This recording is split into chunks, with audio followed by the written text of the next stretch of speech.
It all started on a bright Saturday morning in a neighborhood that, on the surface, appeared to be picture perfect.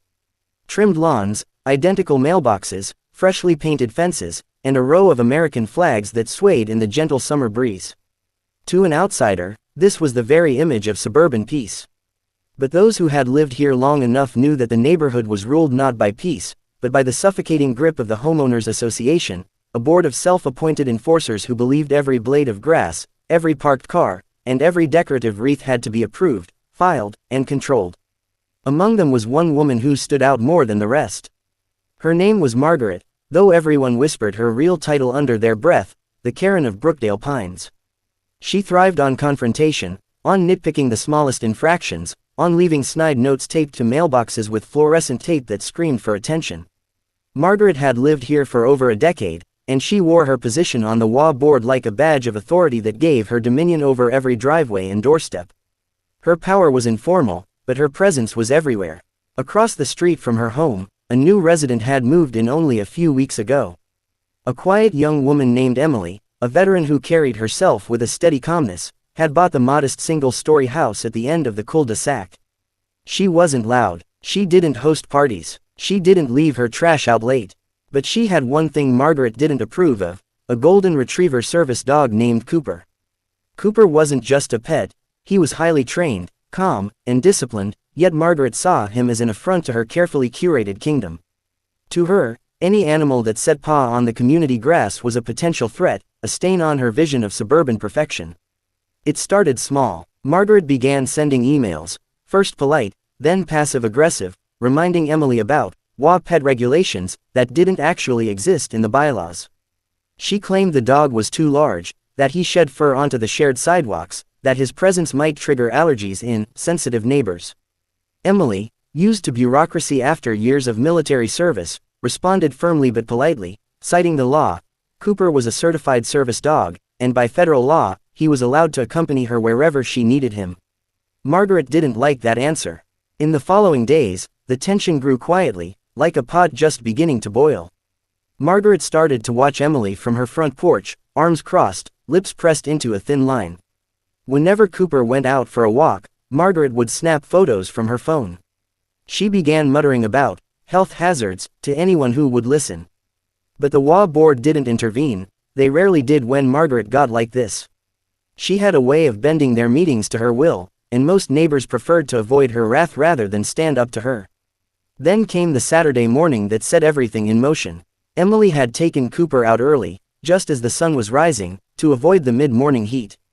The dog walked calmly at her side, harness on, a patch visible that read, "Service dog, do not distract." They made their usual loop around the cul-de-sac, then down the main street that wound through the neighborhood. That's when Margaret struck. She had been waiting, hose in hand, pretending to water her flowers though they hardly needed it. As Emily walked past the edge of Margaret's yard, on the public sidewalk, there was a sudden, sharp hiss of water. Cooper flinched as the cold spray hit his side, soaking his fur and startling him. He let out a soft yelp and tried to retreat, but the harness held him in place beside Emily. Margaret's voice rang out, shrill and accusatory, though Emily didn't respond. There were no witnesses nearby except the security cameras perched on porches up and down the street, silently recording the moment. Cooper shook himself off, confused and distressed, while Margaret turned the hose back toward her flower beds as if nothing had happened.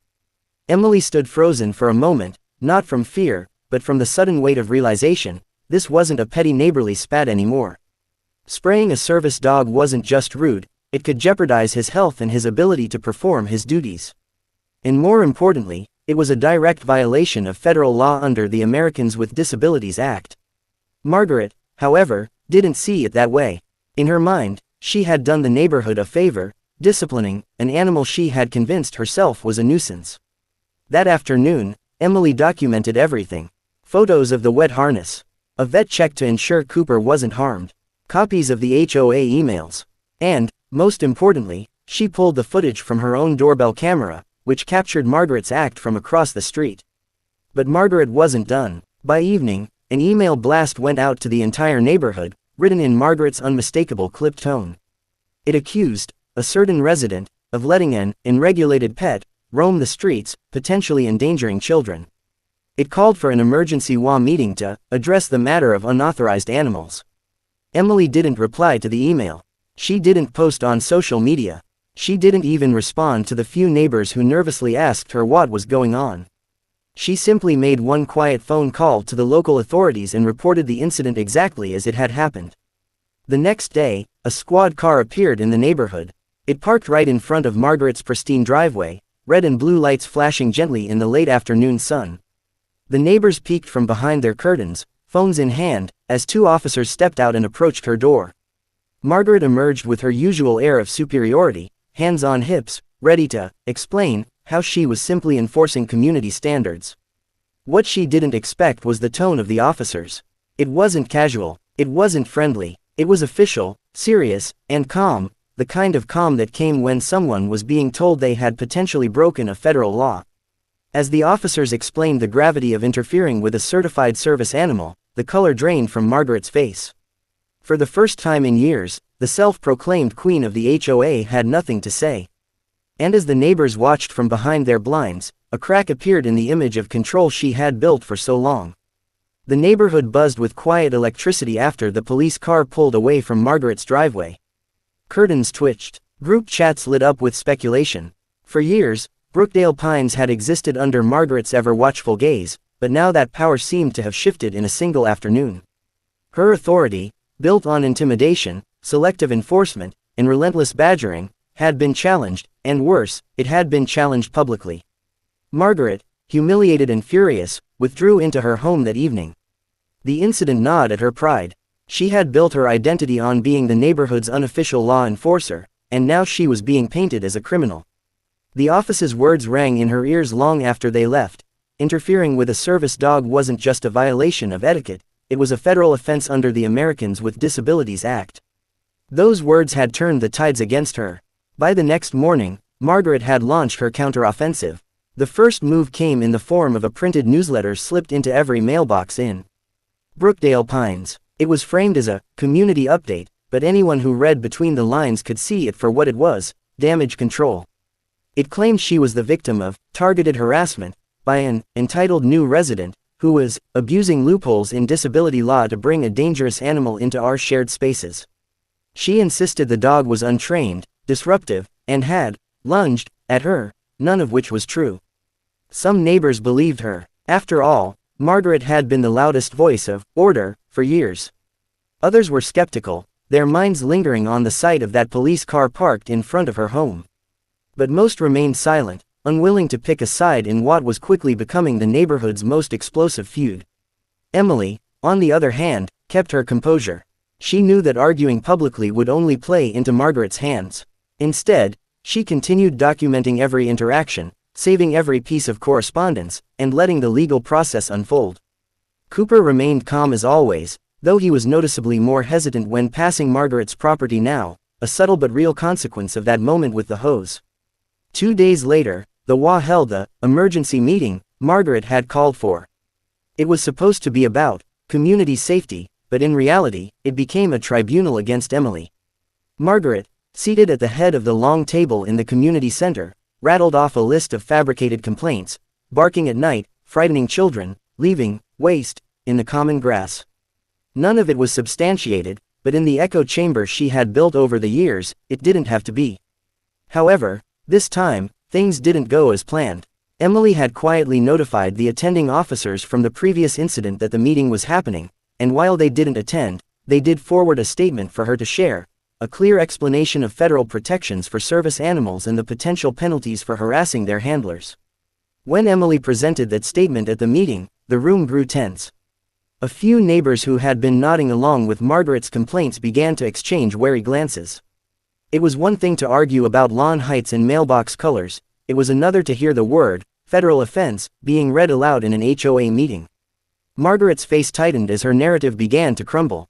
But she wasn't finished. She pivoted, claiming she was the real victim, harassed, falsely accused, her reputation at stake. She demanded the HOA fine Emily for defamation. The board hesitated. They were used to following Margaret's lead, but now there was a risk. Siding with her could put the HOA itself in legal jeopardy. No fines were issued, no votes were taken. The meeting ended in confusion, with Margaret storming out first. The next phase of her retaliation was quieter but more insidious. Strange letters began arriving at Emily's door, anonymous complaints about Cooper, written in mismatched fonts, warning of further action if she didn't remove the animal. Small acts of sabotage followed. Her trash bin was knocked over, her mailbox mysteriously unlatched, a small patch of her flower bed trampled overnight. There was no proof of who was behind it, but the pattern was obvious. Emily, however, had anticipated this escalation. She installed additional security cameras, front, side, and backyard. Each day, she kept a log of incidents. She filed a follow-up report with the police and provided the growing dossier of harassment evidence. And quietly, she reached out to a federal agency that specialized in enforcing disability rights violations. Meanwhile, the neighborhood began to divide. Some residents started avoiding Margaret altogether, fearing they might become her next target. Others whispered about how Emily was making a big deal out of nothing, eager to keep the peace by blaming the one who refused to stay silent. The air in Brookdale Pines grew heavier with each passing day, every glance over the fence laced with suspicion. Margaret, desperate to regain her standing, doubled down in the worst way. Late one evening, under the cover of dusk, she took matters into her own hands again. This time, she scattered a pungent cleaning chemical along the strip of public sidewalk that Emily used most often with Cooper, claiming later she had been disinfecting the area. The chemical left a slick residue that irritated the dog's paws and nearly caused Emily to slip when she stepped on it. The cameras caught everything: the bottle in Margaret's hand, the furtive glances, the hurried retreat to her garage. That footage was the final piece Emily needed. By the weekend, the police were back, this time with a more formal tone, and this time, Margaret didn't look so defiant. As they reviewed the new evidence with her on the porch, neighbors stood silently in their driveways, watching the self-proclaimed enforcer of the neighborhood stand cornered on her own lawn. The warning this time was sterner. Any further interference could result not only in criminal charges but also in civil penalties under federal law. Margaret nodded stiffly, lips thin, eyes darting at the gathering crowd. The Karen of Brookdale Pines, who had once ruled through fear, now stood isolated, the weight of her obsession crushing her carefully built reputation. But deep down, Margaret wasn't the type to give up. She retreated into her house that night with the lights off, and the blinds drawn tighter than ever. And while the neighborhood began to whisper that maybe, just maybe, this saga was coming to an end, Emily knew better. Because when someone like Margaret feels their power slipping, that's when they become the most dangerous. After the second visit from the police, the atmosphere in Brookdale Pines shifted from tense curiosity to something sharper, colder. The neighbors had seen enough to know that the feud was not a passing quarrel. Margaret, once the self-appointed guardian of neighborhood order, now walked her own streets with a brittle smile and eyes that darted between windows, searching for allies that were no longer there. The authority she had wielded with ease for over a decade had become a burden, an empty crown on a crumbling throne. But Margaret's pride was not easily dismantled. She had built her life around control, controlling meetings, controlling appearances, controlling others. To admit defeat would be to admit she had been wrong, and that was something she had never done, not once. So instead of retreating, she recalibrated. In her mind, this was no longer about a dog or a neighbor. This had become about survival, about reclaiming a reputation that was slipping away like sand through her fingers. She began to weaponize the tools she still had left. Through whispers and veiled statements, she started sowing doubt among the remaining HOA board members. She hinted that Emily was recording everyone, that the cameras were invasive, that the quiet veteran with the golden retriever might be building a case to sue the entire neighborhood. Fear spread easily in a place where property values were the obsession of every cocktail hour conversation. Some residents, already uneasy with the legal attention their community was attracting, started pulling back from Emily, not out of loyalty to Margaret, but out of self-preservation. Margaret fed off that hesitation like a starving animal. She began sending official-looking notices, drafted on outdated wall letterhead she had saved from her time on the board, citing non-existent violations. They appeared in Emily's mailbox every few days, warnings about improper waste disposal, unauthorized recording devices, even unlicensed animal care practices. None of them held legal weight, but each one was an attempt to bury her in nuisance. Emily, however, had seen this type of tactic before. Her years of service had trained her to spot escalation and to document everything. She didn't lash out. She didn't respond in kind. She kept meticulous records, forwarding each fraudulent notice to both the current HOA leadership and the same federal agency she had contacted before. The agency, now fully aware of the ongoing harassment, began to take a keen interest. Margaret's desperation grew bolder with every silent failure. One late evening, when the streets were empty and only the hum of distant crickets filled the air, she crept toward Emily's driveway with a bucket in hand. The security cameras caught her as she poured a harsh chemical mixture along the edges of the grass where Cooper often sat during their morning walks. By dawn, the edges of the lawn had browned and the chemical smell lingered like an accusation. This time, there was no hesitation. Emily submitted the footage, and an officer visited her home not to take a report, but to tell her that the matter was being escalated to a federal investigation. The damage to the grass was minor, but the intent was clear: deliberate interference with a service animal's safety. Under the Americans with Disabilities Act, that was no longer a local nuisance, it was a potential criminal offense. Word of this development spread faster than any of Margaret's newsletters. The same neighbors who once looked away now avoided her altogether. Parents steered their children down alternate routes to school. Joggers crossed the street when passing her house. The power she had clung to was not only fading, it was poisoning everything around her. And yet, Margaret did not stop. She began hosting clandestine gatherings in her home with the few remaining allies she had, neighbors who owed her favors or feared the secrets she held. Together, they drafted petitions, concocted rumors, even discussed the possibility of filing a countersuit against Emily for emotional distress. None of these efforts gained traction, but each one was a spark thrown onto the dry tinder of her obsession. Inside her home, Margaret grew erratic. Lights stayed on late into the night. Piles of paper cluttered her once pristine countertops, printouts of laws she only half understood, snapshots of Emily's house taken at odd hours, highlighted sections of HOA bylaws that had long been superseded. Her garden, once the envy of the block, began to wither as her attention tunneled in on a single goal: to win, no matter the cost. Meanwhile, Emily carried on as normally as she could. She still walked Cooper every morning, though now she did so with a quiet vigilance. She spoke to her neighbors when they approached her, calmly explaining the facts but never stooping to Margaret's level of theatrics. And slowly, that calm began to win over the undecided. People saw the difference between the steady quiet of one woman and the frantic grasping of another. By the third week after the hose incident, a letter arrived, not in Margaret's mailbox, but on her front door, delivered by certified mail. It was from the Department of Justice's Civil Rights Division. The letter was short, formal, and devastating: a notice of pending investigation for alleged violations of federal law relating to the harassment of a service animal handler. It requested her cooperation, outlined potential penalties, and warned her that any further actions could be seen as retaliation under the ADA. The news spread like wildfire. This wasn't just a police warning anymore. This was federal. Margaret's facade began to fracture in full view of the neighborhood.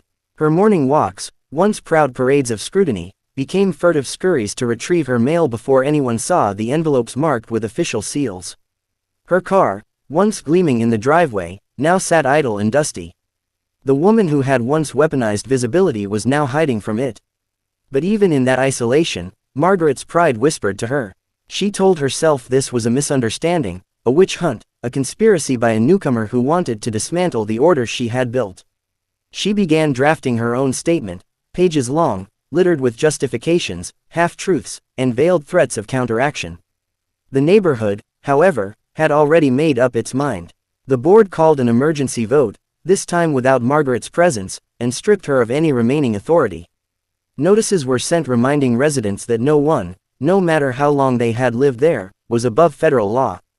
And as the sun set on Brookdale Pines that evening, a quiet unease settled in. The war Margaret had started was nearing its end, but in the final hours of a crumbling reign, there is always one last desperate move. Margaret was cornered, and that was when she was at her most dangerous. The weeks that followed were unlike anything Brookdale Pines had experienced before. For years, the neighborhood had been kept under a delicate, oppressive balance, a system where Margaret's dominance went largely unchallenged because it was easier to comply than to resist. But now, that balance had been shattered, and the fragments of her influence lay scattered across the pristine lawns and clipped hedges she once ruled over. The federal investigation advanced quietly but decisively. Agents arrived in unmarked cars, speaking briefly with Emily, reviewing footage, and collecting documentation that stretched back weeks. Each incident, once seen as petty or trivial, now became part of a larger mosaic: the hose, the chemical spill, the false notices, the attempted smear campaign. Piece by piece, the pattern of harassment was laid bare. Margaret, for her part, tried to maintain an illusion of control. She continued to draft letters, now tinged with panic, demanding meetings, calling for community unity, blaming outsiders for stirring trouble in her beloved neighborhood. But her words no longer carried the same weight. Fewer and fewer neighbors even opened her envelopes, and those who did often dropped them straight into the trash. The once loyal allies who had attended her secret meetings began to drift away, unwilling to be associated with the storm gathering over her home. It wasn't just the threat of fines or legal action, it was the shame. Parents whispered that they didn't want their children growing up thinking this was how adults behaved. Retired couples quietly pulled their support, remembering that peace was worth more than pettiness. And through it all, Emily remained steady. She attended her routine appointments, walked Cooper along the same sidewalks Margaret had once claimed as her battleground, and never raised her voice. Her calm presence became a quiet rallying point for the others, a reminder that the neighborhood didn't have to live in fear of one person's obsession. Then came the day the charges were made official. It began with a knock on Margaret's door, mid-morning, when most neighbors were already peeking from their windows. The federal notice had escalated to formal charges of interference with a service animal and harassment under the Americans with Disabilities Act.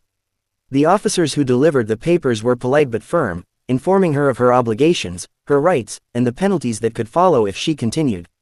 Her behavior, the reality of it hit her harder than any rumor or whisper ever could.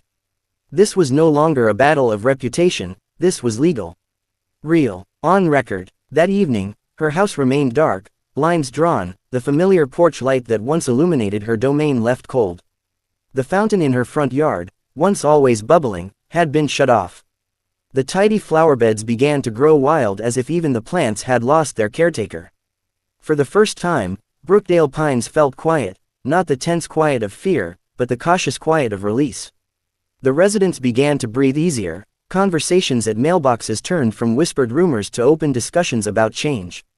The HOA, under pressure to restore trust, reformed its leadership, setting clearer rules that emphasized fairness over favoritism. Margaret, however, didn't go down without leaving a stain. In the final days before her hearing, she filed one last desperate complaint, an unfounded claim that Emily's service dog was fraudulent and that the entire situation had been an elaborate setup to extort the HOA. It was her last card, played recklessly, and it backfired spectacularly. The federal investigators, already weary of her antics, used this as further evidence of malicious intent. The claim was dismissed almost immediately, and an additional note was added to her case: willful retaliation. On the day of the hearing, Margaret appeared in a muted suit, her hair pulled back tightly, her voice subdued in a way no one had ever heard before. The proceedings were brief. The evidence against her was overwhelming, the paper trail undeniable. She was ordered to pay restitution for damages caused, fined under federal